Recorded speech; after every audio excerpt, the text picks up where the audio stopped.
Hello folks, my name is Minuteman. I am coming to you live from my very underfurnished living room. Anyway, this is Trash Tier No Fear Series 1, well, Episode 1 I guess you would call it. This is for Gold Pretend.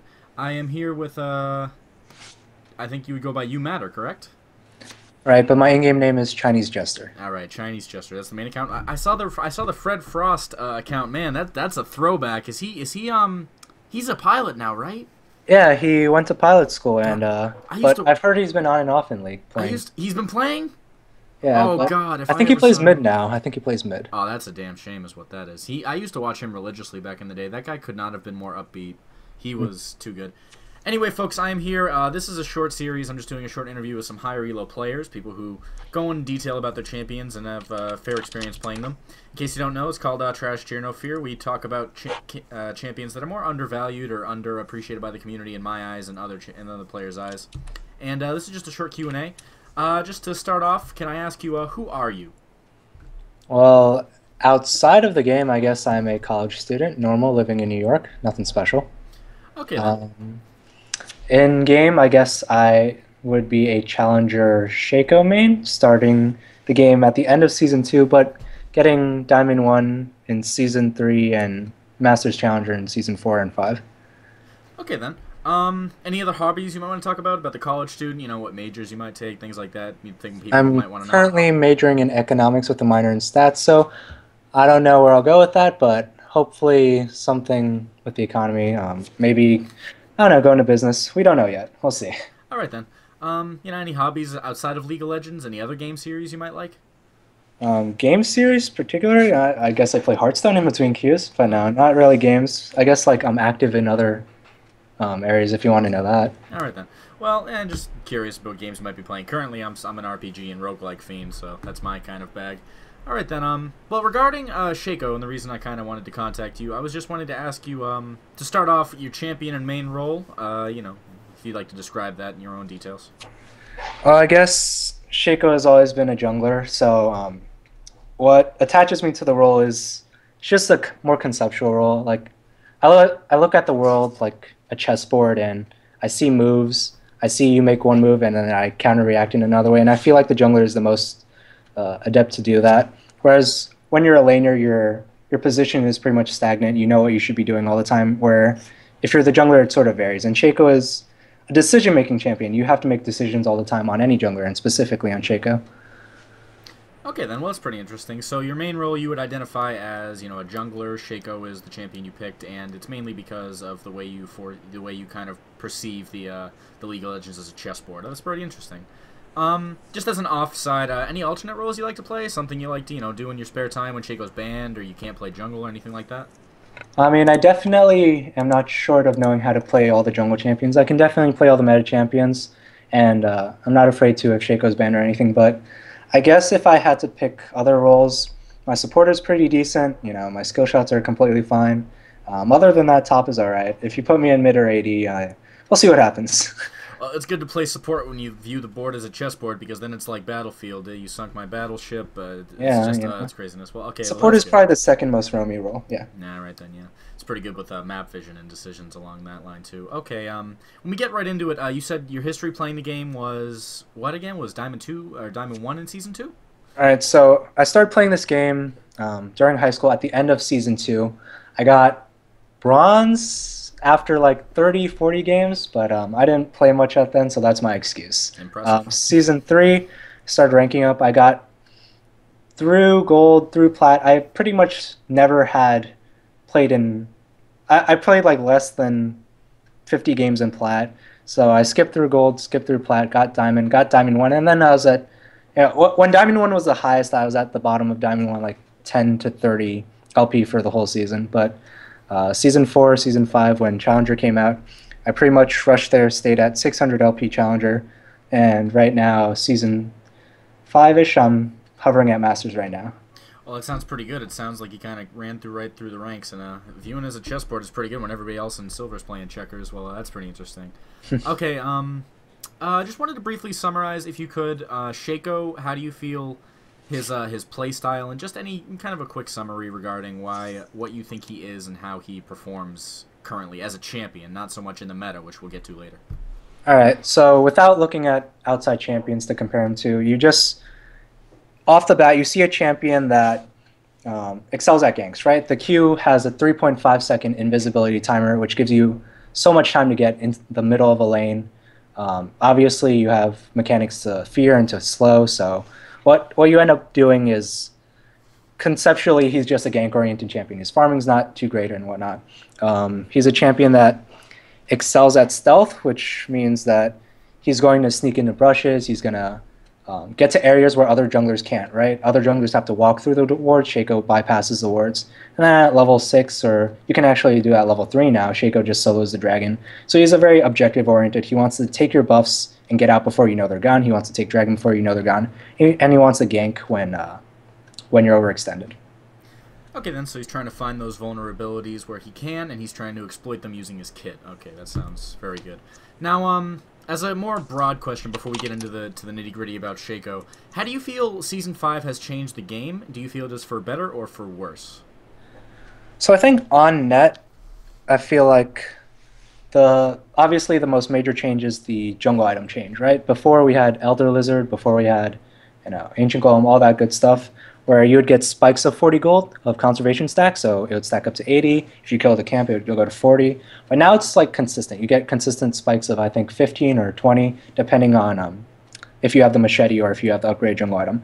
So what that does is before it was more preferable to just play champions where you would gank and then do 2 camps to lower it to 0. But now if you're going to commit to a farm-oriented style, there's no reason to farm 1 camp and then another and another. Like the value is the same. Whereas before, if you got to 0 stacks on conservation, then that there would be less value in farming, so you would just gank. So I think it gives junglers in general more reason to decide on their playstyle, right? Do I want to be gank oriented or do I want to be farm oriented? And what that does to the game is basically it just off the bat before the game starts, you have to decide as a player what you want to do. You have to decide, do I want to be a gank oriented player? Do I want to be a farm oriented player? So that's kind of the only difference. Okay, well, do you find that that kind of makes the game more open, or maybe do you find that change to be a positive thing, or do you find that to be a more limiting thing in regards to it's kind of forcing players down this certain lane? Well, I think the first thing to note is that on net, I would say you're generating less gold, right? So if Elder Lizard was giving 80 gold and then you could do 2 camps to get it down, it generates over time, right? By the time you get to the 3rd camp, you'll probably have generated the stacks up again. Whereas right now, if you get spikes of, let's say, 15 gold, you do 2 camps, you only get 30 gold. You do the 3rd camp, you only get 45. Like, I think you're netting less gold this season than before. And what that does is it makes ganking more of a viable option, right? If junglers are accepting their poverty, then you just say like, okay, I'm gonna be poor regardless of if I farm or not. I'm gonna gank more because regardless of what I do, I'm gonna be poor. So I feel like it leans it in more of an offensive style. Okay, so you're basically saying you have to take that offensive risk from you can't really sit back and farm. Okay, well, thank you. We'll go into more a little detail here now. Now, relative to the rest of the game, and relative to the changes in the jungle and the changes to everybody else outside of Shaco, how do you feel Shaco is doing compared to everybody else? Is he better? Is he worse? Is he in a good spot? Is he in a bad spot? How would you say, as a Shaco player, you feel regarding his place in the meta right now? So there's a big distinction between, and this is not to be rude to any level of player, but there's a distinction between Shaco at the lower levels and Shaco at the higher levels, right? So let's say I'm playing against a high elo jungler, they'll play around me more, right? They'll say, okay, Shaco can do this. I'm gonna play around it by doing this. Whereas, as per every ELO, players are better and worse. And there's a trick I developed that lets me. I call it the 4 buff, but essentially it's basically where you're contesting all 4 buffs, and generally it goes well. If no laners roam, then you get all 4 buffs, and that sounds conceptually broken, but maybe not. So I feel like if you know the 4 buff, if you, I don't know, read my guide, I guess, which is whatever, then conceptually you can definitely take control of the game against the other jungler. So I think on net, if it's just a 1v1 between junglers, Shaco should win if you know how to play him. But obviously if you don't, then that's different. If you don't do the 4 buff, I feel like Shaco's technically behind other junglers, right? I feel like conceptually, if you're just doing the standard, like if you're getting your own buffs and then you're doing a couple camps and you're ganking the lane, I feel like you're behind most other junglers because Shaco's utility isn't up front, right? Shaco's teamfight utility is either go in and kill the backline or just kite with a bunch of boxes. And neither of those are really preferable because if you go in, you're probably going to die to pink ward and you're probably playing the suicidal style, which is not very good. And if you're just peeling by putting down boxes, well, there are tons of other champions that are better at peeling. So I feel like scaling-wise, other junglers are much better, which is why you kind of have to make these aggressive moves on Shaco. Okay, so you feel that he's good if you utilize his skill set in a offensive manner and try to force the issue in regards to, yeah, I need to get my damage out, I need to properly gank, I need to properly utilize my buff control, and you feel that he is behind pretty much most other junglers. As most people would agree, the top tier junglers are top tier for a reason. Right. They have that CC, Vi's got that engage potential, Jarvan's got that CC potential, all these champions have synergy. So you feel that Shaco is strong, but you have to be able to focus in on those certain objective control Let me put it this way. The only way Shaco has an edge on the other jungler is if your initial boxes don't get procced, right? So I'm putting down 4 boxes at my right or 4 boxes at my blue, right? If their team comes and invades and they proc my boxes, then I would be behind the other jungler by at least 10%. Like if 50% is, the average you win, I win, then I would be split straight down to 40%. The only edge Shaco has on other junglers are his initial boxes. Okay, well that makes a lot of sense. Well, thank you. Okay, we'll go a little further now. Now, where do you feel he... the main question I wanted to ask here is, who do you feel Shaco has a great time playing against? Do you feel there are any champions currently that he not only beats, but do you feel he just has a fun experience or a good experience playing against? That doesn't have to be one champion, but maybe one subset of champions. Somebody he does a good job against. Are we talking about junglers? Junglers, laners, anybody he really punishes in terms of on the enemy team. You pick Shaco when you see this champion on the enemy side being picked or something like that. And then, conversely, who do you feel gets destroyed by Shaco? I have a feeling Lee Sin might be mentioned. I mean, right. Yeah. Let's address Lee Sin first. I feel like addressing Lee Sin first. Okay. Okay, so obviously, conceptually, if you look at it from outside without numbers, it looks like Lee Sin has an innate edge over Shaco, right? Mm-hmm. Because you have 2 reveals, and then at level 6, I think Lee Sin overtakes. But what happens is that Lee Sin Q is very telegraphed most of the time. So there are 2 main ways you can dodge Lee Sin Q with Shaco. The first of which is obviously you just Q out of the line of it. But the second one is you put the box right in front of you. So if Lee Sin's at point A and Shaco's at point B, you put your box somewhere in between A and B. And so that solves for most of Lee Sin's damage, right? Lee Sin's Q is his main source of damage. His W doesn't do damage. His E does a little bit of damage. So at that point, you win the duel if you do that. Obviously, you can just juke it as well. And if you look at statistically, Lee Sin has a less win percentage against Shaco. I think it's something like 46%. So I think on net, even though most players expect Lee Sin to win more, Shaco does win more. But let's talk about what Shaco has a good time playing against. So obviously there are neat tricks to every single champion. Like I can tell you that when Draven throws an axe at Shaco, if you ult the Draven auto, the axe disappears because it goes into thin air. So the untargetability cancels out the circle and everything? Yeah, like the axe just disappears. Oh, that's like, fun. There's a bunch of, subtleties and whatnot. Like when Rengar Rs and he leaps onto you, you can negate the R damage just by queuing the same time you see him leap onto you. And then he obviously can't see you. So like the intricacies you're saying here are that like Shaco's ult is almost like a Fizz untargetability, where if you use it correctly, it can completely negate certain spells. Yeah, I feel like knowing when to ult and knowing how to ult is something key. Like it's probably one of the most key things to Shaco. Oh, don't get ahead of me here. We have those kind of questions in the future. Okay, all right. Let's talk about what champions he does good against. Okay. Statistically, I would say he does good against champions that need level 3.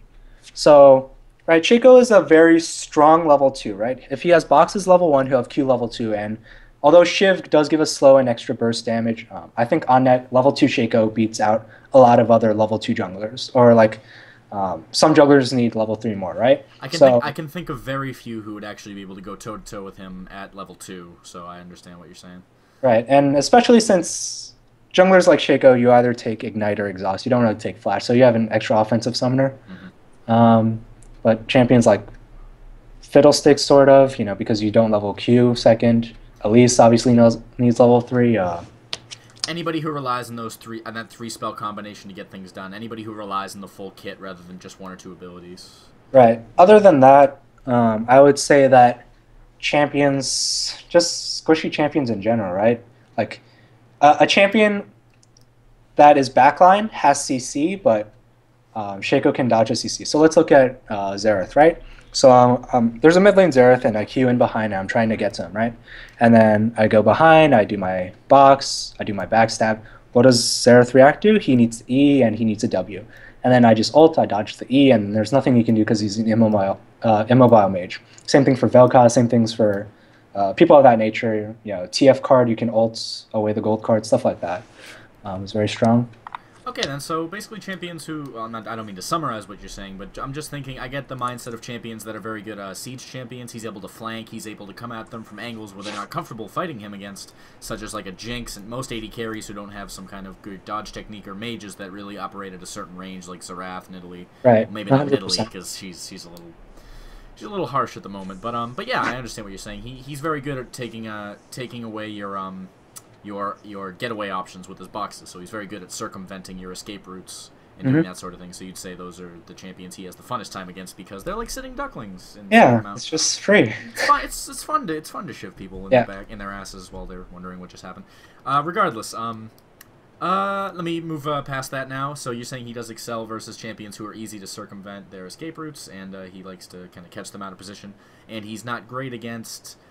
Who exactly? You did say Lee does have a actual... It might seem obvious that Lee loses to that Lee against Shaco. It seems obvious that Lee wins against Shaco, yes. Right? Because you have 2 reveals and all this good stuff. But on statistics, Shaco wins 54% of the time and Lee Sin wins 46% of the time. So who would you say, not necessarily one champion, but who would you say Shaco has the trouble with? Who would you say is the person you cringe when you see them? Because I personally play Gangplank, and whenever I see Aurelia or Riven or anybody that has a ridiculous engage potential, I kind of wince. So, right, as a Shaco player, who makes you wince? There are, I would argue, 2 to 3 hard counters to Shaco, right? And the first one is Nunu for obvious reasons, right? You put your box down, he eats it. He has an attack speed slow. You're an attack speed based champion early on when you don't have burst yet. He's tanky. He's utility for your team. Nunu is just the counter to Shaco. He takes buffs even faster than Shaco can take them. And he's one of the few champions who's more annoying with him because most people who main him at this point have Nunu bot and they will spam laugh. And it's just demoralizing to say the least. Okay, so Nunu is one. I would say the second one is Riven. So Riven is just, if you look at it, early on you can't auto attack duel her because she has so many ways to do damage, right? Auto Q, auto Q, auto Q. And what that ends up happening is she just out DPSs you when you're trying to duel straight up. And at level 6 she'll just straight out kill you. If you're stunned, you die. So that's the only thing. Even if you can try and Q and invis out, there's no way you get away from a good Riven, especially with the pink ward. I know the feeling. I think the last one is... Oh, I guess it's a branch of them. It's people with reveal. Like, I would say TF is a good choice, although obviously he needs level 6 to ult onto you. Rek'Sai is a more obvious choice because now that the burrow is there, if you try and queue in and there's a Rek'Sai gang ready to counter gank, your steps are seen in the invisibility, which is kind of poor. But yeah, and obviously hard CC kind of hurts against assassins. Yeah. Okay. So you just say basically anybody with reveal, anybody who can just straight up DPS you quicker or more in a more brutal fashion. I'd say part of the reason Riven's so good is because of her knockup and her stun and her shield and her other knockup and all those kind of things. Yeah. All right then. Now past that, this is something mainly for people trying to play Shaco. What do you think is the main thing a Shaco player should keep in mind? And I don't mean just like regular strategy, but the main thing they should prioritize when playing Shaco in order to win games. Not so much to do well, but to win games. What do you think a Shaco player's first priority thought should be going into a game? Well, we have to realize that there's a stigma around this champion, right? This champion has been notorious for, you're either a Shaco player that feeds or you're either a Shaco player that carries. And that just, especially on the NA server and definitely on the EU server, I've had experience where If you just pick the champion, players will either like you or they'll either hate you. Hmm. So you have to be strong mentally at least to pick up this champion, because once you opt into learning this champion, you'll have a lot of people, maybe not initially, but you'll have a lot of people going to you and say, listen, this is a crappy champion. You know, you should play a different champion. You should play Lee Sin. You should do that. And you really have to stick to your guns if you're going to learn to play this champion. So outside of the game, that's the first thing for Shaco players. Just picking the champion itself. I don't mean to slow you down right there, but if I remember, did you say you started playing in Season 2 or Season 1? I started playing the end of Season 2. Oh, okay. I started playing back right when the game came Yeah, out I wish of I played beta. Season 1. In all seriousness, there were two things that happened during whenever Shaco was picked, and there was one thing I always remember. It happened to me 3 times. There would be Korean players who would, without a V client, like a cross, hey, I'm gonna the lol fast or whatever it's called. They would be playing with 300 or so ping, and you would get a Shaco player with no skin and no nothing, never say a word to you, and they would be not just gods, but Greek mythological gods. They would eat the game alive. They would not just eat you; they would eat you, defecate you, and then serve you on a plate to your family as they were laughing with their chef hat in the back. Hilarious. I don't mean to put that in, but I played with multiple. I've been on the winning side of those teams and the losing sides of those teams, and I cannot tell you how bad everybody cried. The second you saw a Korean, those boxes show up, or anything along, in Season 1, it was the true terror, and Shaco was banned quite often back then, before bans were even a thing. Oh boy, I can't even begin to describe the terror that was that. Okay, so to summarize, that's why every time I try hard, I go the classic skin on Shaco. Oh yeah, I don't blame you at all. That puts the fear of God into even the most hardened of veterans. Go ask. I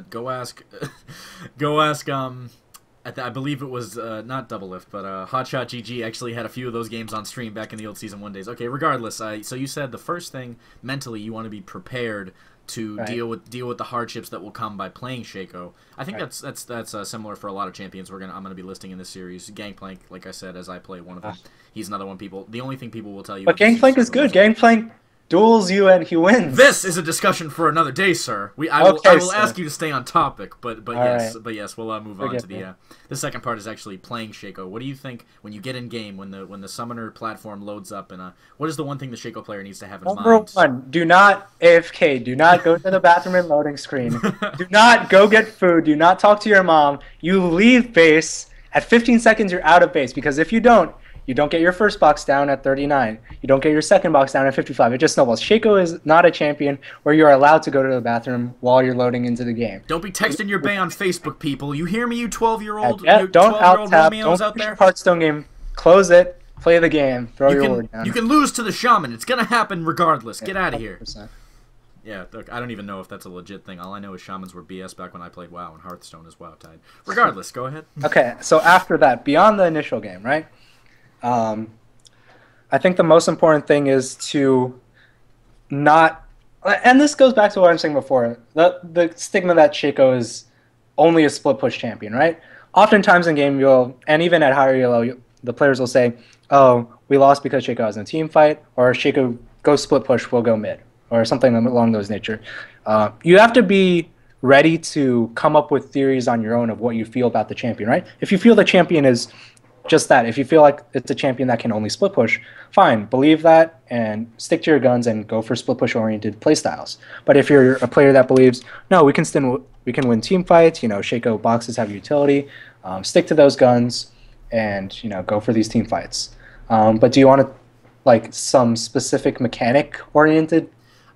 Just something you might, personally, me as a GP player, I try to keep the mindset that as long as I'm alive with my team as late game is reached, we have a chance to win. It's kind of like, I feel GP is a similar, he's like Blitzcrank without the grab, in that you would think at first, I mean, he's like Blitzcrank with the grab, but his whole kit is the grab. His whole kit is something that gives him the ability to win a game, late game. Is there anything regarding that, Shaco? I know this is kind of a vague question, but is there something that you always remind yourself of, maybe when you're losing a game, that you think of that, as long as I do this, or as long as I get this done, we have a chance? Like, maybe not actually doing something, but is there something you have, like a mindset that you kind of cling to regarding, hey, I can win this game with Shaco at this point? Okay. I rarely do this because it's such an awkward thing, but hey, we're all about awkwardness here. It's non-unique to Shaco, really. Like, Shaco has boxes, right? So what you want to do is you want to sweep everywhere. You want to put down your pin cords. And if they're, if you're losing, then they'll probably be on your side of the jungle. You sweep that side of the jungle,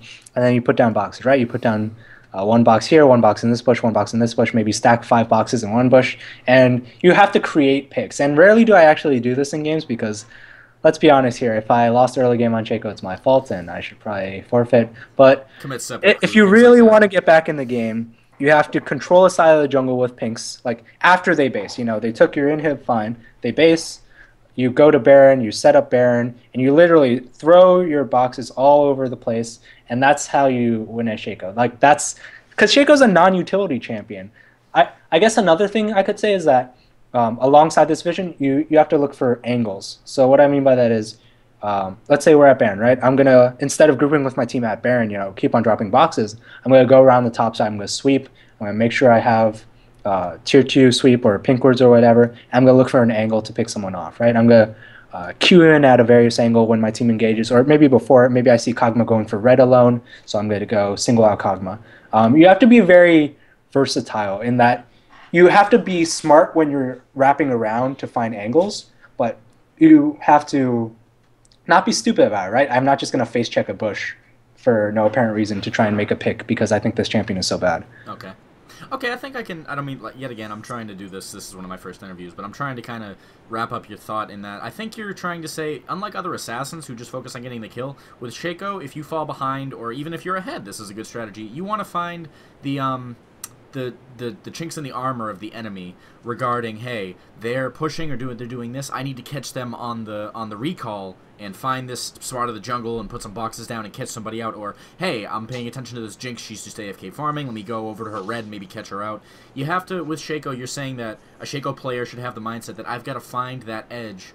I've got to you have to be proactively looking for the chink in the armor. There we go. That's what what happens I was looking for. Is that, like, let's say LeBlanc, right? LeBlanc can WR flash. She has mobility, right? You're not taking flash.